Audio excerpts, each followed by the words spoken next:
The most embarrassing deaths ever. Let's check it out, bro. There are a lot of ways to leave this earth. Old age, illness, and natural disaster. Oh, hold the fuck on. I just not realize why is this nigga a fucking character of all things? Why this nigga gotta choose a goddamn hillbilly that's fucking missing teeth? Like my God, why is you choosing a motherfucking hillbilly that's missing teeth? You know what I'm saying? You could have chose anything. Leave this earth. Old age, illness, and natural disasters. But today, we're diving deep into the Hall of Fame of questionable decisions. These aren't just any deaths. These are some of the most embarrassing ways people have died. So grab your last with a fucking umbrella in your mouth is fucking insane. Yo, you know what this video kind of reminds me of? You niggas ever played that one game called Dumb Ways to Die? It had a lit ass song, bro. It was like Dumb Ways to Die. So many dumb ways to die. Dumb ways to die. So many dumb ways to die.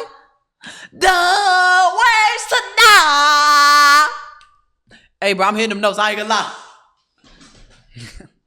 Brain cells, and let's begin. Alright, picture this. It's the 4th of July. Fireworks are popping, grills are smoking, and America is doing what America does best, celebrating with explosives and hot dogs. But in Summerville, South Carolina, one man decided that the sky wasn't the only place that should light up. Alan Ray McGrew, 41 years old, was at a block party surrounded by friends, neighbors, and probably a lot of beer. Now, most people enjoy the fireworks from a safe distance. Alan? Not so much. This man thought, what if I was the fireworks show? So naturally, he did what no one should ever do. He placed a lit firework directly on top of his head. Let's be clear, his wife begged him not to. She literally told him not to do it. Motherfucker! You stupid motherfucker! I don't even know what to say. But Alan was feeling joyful, or fearless, or just straight up foolish. Because within seconds, the firework exploded, delivering a fatal head injury before the crowd could even process what had happened. Emergency responders arrived quickly, but Alan was pronounced dead at the scene. And as tragic as it is, even the authorities had to admit, it was entirely avoidable. It's just a brutal, or I guess a kind of obvious reminder that fireworks are made for the sky, and not your head. Yeah, that shit was entirely fucking sped. That's a dumbass way to die. Like, come on, bro. Nigga wanted to show off in front of the house. Why he has a wife? Like, come on, bro. Make it make sense, bro. Make it make fucking sense. So you need to understand that his family and friends literally watched how the firework exploded his head, leaving the family traumatized to this day. So, yeah. Dying because of a firework hat. And look, I get wanting to go out with style, but this is just crazy. Alright, so maybe blowing your head off with a firework sounds like a 1 in a million kind of stupid. But trust me, we're just getting started. Because now we're heading to Germany, where someone thought swallowing an umbrella was a great idea. Spoiler, it definitely was not. At a party in Bonn, an amateur performer. Why? Well, like, what possessed a nigga to swallow a fucking umbrella? Like, why? No, like, genuinely, why? Was you trying to do a goddamn magic trick or something? Like, I'm actually, like, confused. Decided he wanted to leave a lasting impression. Normally, he was a sword swallower. Yeah, okay, I know literally the most normal thing to be. But since there wasn't a sword lying around at the party, he thought an umbrella would be the next best thing. So he picked up a closed umbrella and thought, yeah, this'll work. It was bold, it was creative, and it definitely was catastrophically dumb. However, what we do know is that halfway through the stunt, he accidentally hit the umbrella button and opened it. Yeah. You heard that right. The umbrella literally opened inside his throat. The internal injuries were catastrophic. Paramedics rushed him to the hospital, but he died shortly after due to the severity of his injuries. The story spread fast. Some say it's an urban legend, others swear it actually happened. It even made its way into the infamous Darwin Awards. But verified or not, one thing's for sure. If you ever... Wait, that nigga got an award for doing some dumbass shit and kill himself? I didn't know they were rewarding niggas for killing themselves. I didn't know they gave niggas medals after they died for killing themselves. I didn't know that was a thing. What the hell? Ever find yourself thinking, maybe I'll swallow an umbrella for fun? You're absolutely cooked.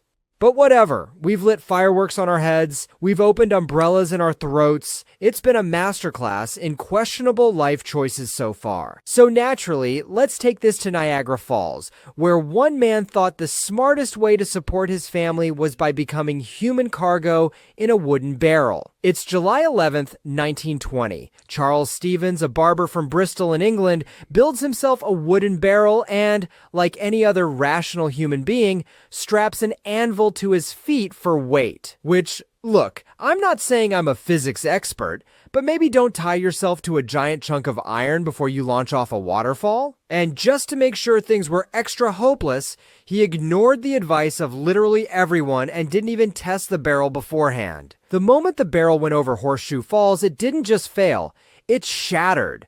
The anvil ripped through the bottom and Charles was yanked straight down into darkness. The only thing they ever recovered was his right arm. The rest of Charles? Swallowed by the falls forever. Also, Charles was the first person to die attempting this kind of stunt at Niagara. And in 1994, after his death, he actually won a Darwin Award, which honestly feels both fair and completely... Okay, what the fuck is a Darwin Award? Because this shit's actually hilarious. There's no way they have awards for niggas killing themselves. What the fuck? Let me do some fucking research, bro. Investigation time, bro. Because, oh my god, bro. What is a Darwin Award? A Darwin Award is a humorous, posthumous honor given to individuals who die or become sterilized in spectacular, stupid ways, thus removing them from the gene pool. I can't fucking read for shit.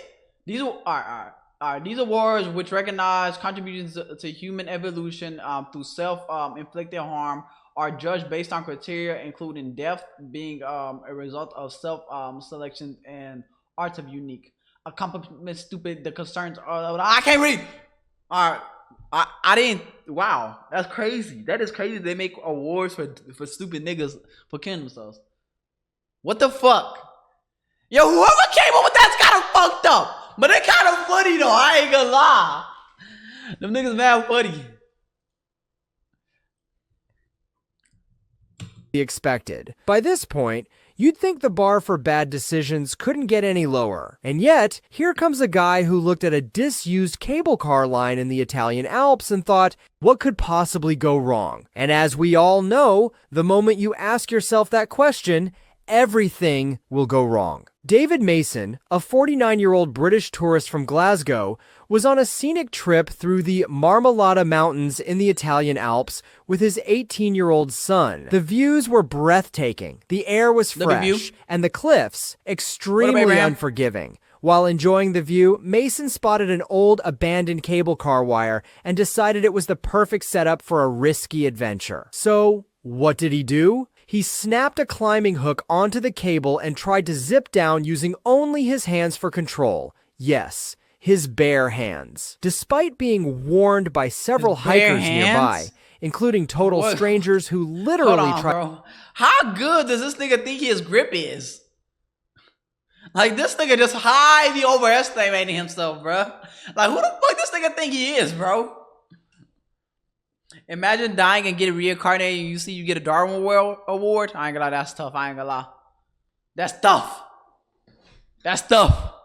If I died and I got reincarnated and that's how I got a Darwin Award, bro, I ain't gonna lie, bro. I'll make fun of myself and act like that ain't me. Like, no cap.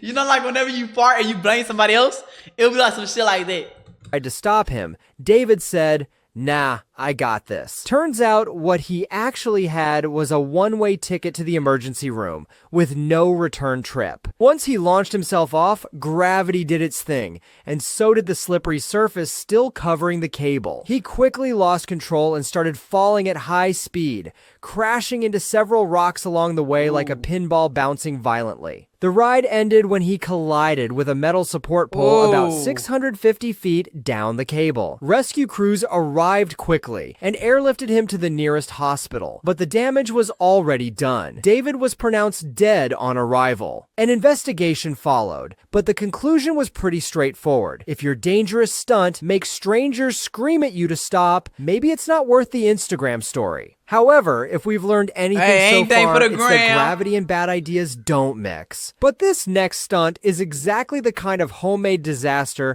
that leaves you wondering how anyone manages to survive into adulthood. Eric Barcia, a 22-year-old fast food worker from Reston, Virginia, who decided he wanted to experience the thrill of a bungee jump without, using... The only niggas that die dumb ways from killing themselves is just niggas, bro. Women is way smarter. Like, bro, I bet y'all in this whole video, he's not gonna bring up a woman dying off some dumb shit because they smarter, bro. You know what, bro? Motherfuckers is right, bro. Women is smarter than niggas, bro. Cause goddamn. You know what I'm saying? Any actual bungee equipment. Yeah, you heard that right. Some people are actually pretty weird. Instead, he grabbed several household bungee cords, the kind you use to strap a Christmas tree to your car roof, and taped them together like it was some school engineering project. The place he chose to jump from, a 70-foot railroad trestle at Lake Accotink Park. He tied one end of his makeshift bungee to the bridge, the other around his foot, and with zero calculations I'm not gonna lie, bro. If your life depends on it, bro, don't do no fucking DUI shit, my nigga. Don't do no fucking do it yourself shit, my nigga. Get the professional shit, my nigga. Like, oh my god. Like, oh my god, what in the fucking spirit is this, bro? Like, come on, bro. Like, that shit ain't even tested, bro. And you really putting your life on the line for some shit that ain't even tested that you made yourself? Like, come on, bro. Ah, that's stupid, bro. For safety gear, he jumped. Now, here's the thing. The cords didn't snap. They surprisingly held. But the total length of his setup was longer than the drop itself. Ooh. So instead of bouncing, Eric brutally slammed into the ground with full force. When authorities arrived, the cords were still I guess his calculations were off. Hanging from the bridge, unbroken and tied exactly where he had jumped. His body was found around 2 a.m. by someone walking nearby. The stunt shocked the bungee community, and it's honestly the kind of story you'd assume is an internet myth. But no, this one's real, and it's a tragic example of how good intentions and zero math skills can turn fatal real fast. How the fuck was that good intentions? That shit was just retarded! That shit was just stupid! To everyone who says that you'll never need math in the real world. Turns out basic math might just be what stops you from becoming part of the sidewalk. However, if you made it this far without trying any of these stunts yourself, congratulations, you're already ahead of the curve. So go ahead and hit that subscribe button. Otherwise, you might just end. Nigga, hey, why don't y'all hit my subscribe button? What are you talking about? I'm gonna put y'all. Y'all have a good day. See ya.